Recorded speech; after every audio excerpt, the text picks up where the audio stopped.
Hi friends, வணக்கம். Welcome back to Thulasi's kitchen vlog.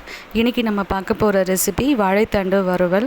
வாழைத்தண்டில் பொதுவாக கூட்டு, பொரியல் இல்லை சாம்பார் செய்து தான் நம்ம பார்த்துருப்போம். இது டோட்டலாக டிஃப்ரெண்ட்டாக இருக்கும். குழந்தைங்களுக்கு ரொம்ப ரொம்ப பிடிக்கும். வாங்க வீடியோக்குள்ளே போகலாம்.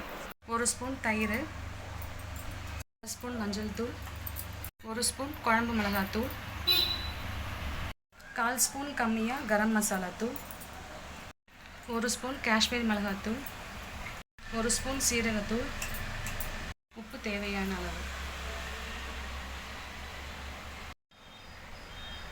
1 ஸ்பூன் எண்ணெய். இந்த மசாலாலாம் உதிராமல் வரதுக்கு எல்லாம் சேர்த்து நல்லா ஈவனாக மிக்ஸ் பண்ணி விட்டுடலாம்.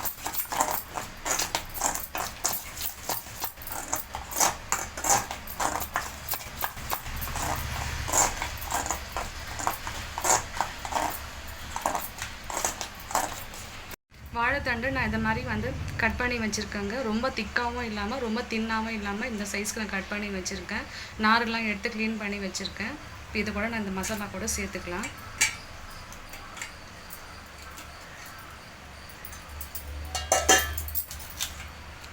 நல்லா மிக்ஸ் பண்ணி விட்டுக்கலாம்.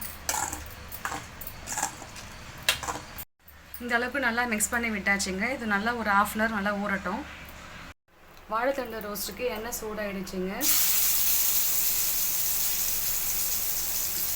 ஒன்று ஆட் பண்ணிக்கலாம்.